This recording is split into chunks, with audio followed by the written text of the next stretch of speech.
Hello, everyone. My name is Mark Forton here for Michigan Matters. We just have a short video today about a couple of basic subjects, so I'd like to get right into it. First of all, there's been a lot of talk about Trump's accomplishments in 100 days and so on. And I got to thinking about it, and I asked Google. I simply said, you know how you ask this AI garbage today? I simply said, what has Congress accomplished in the last 100 days? I want to read to you exactly what Google said. In the first 100 days of his second term, President Trump has signed 5 bills into law, including the Lincoln-Riley Act and a stopgap funding bill.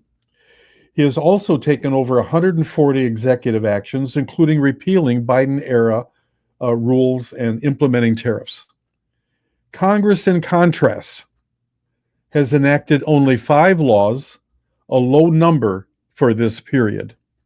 That's according to Google.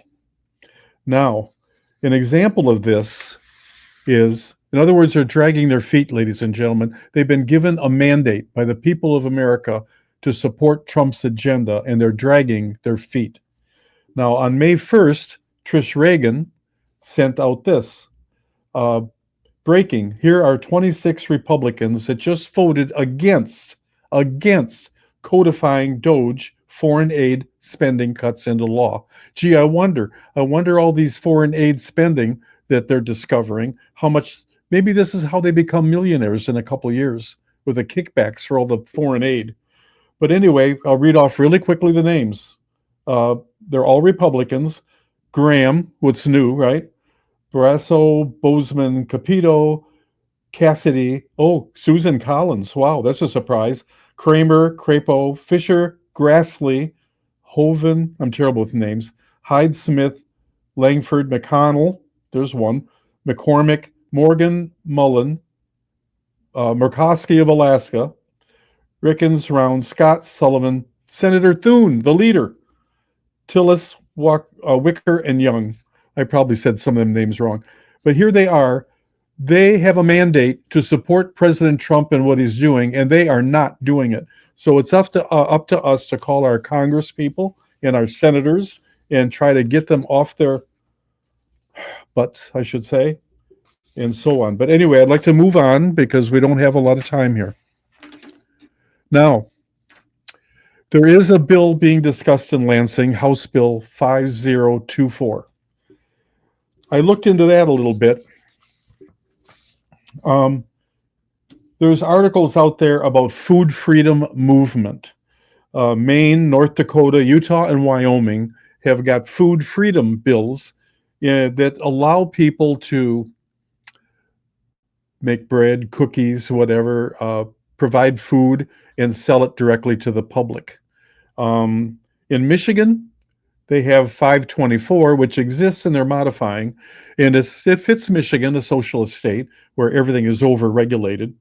And what they're doing is limiting how much people can do that sort of thing. Now, the arguments are, with no oversight, that we don't know about the ingredients, we don't know about this and that, which is logical and fair. However, the ones in control of that are allowing all kinds of ingredients that poison us and our children every day. You look at the ingredients in our food that's allowed, and there's tons of chemicals and garbage in it. So anyway, this House Bill 5024, we're going to look into the pros and cons, along with the other states that have loosened up the freedom to do those sort of things. We're going to look into that more and give future reports. Now, that's something we have to do. We'd like to hear from you.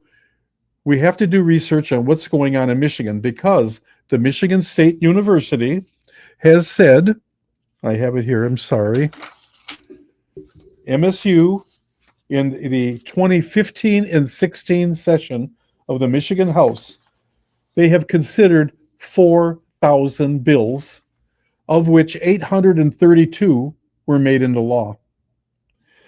It's interesting because all the bills start with this: the people of the state of Michigan enact. I wonder how many of them bills are really for us and not special interests and so on, PACs and dark money. The people of the state of Michigan have no idea what they're enacting. And I feel that there's very little representation in our state. But anyway, we're going to dig into that in future broadcasts. I'd like to remind you that of a couple items that are coming up. Trivia night. We're doing a trivia night on May 20th at 6 p.m. It's $25, and it's at the office at 39099 Garfield in Clinton Township, and it should be a whole lot of fun. Also, we're having another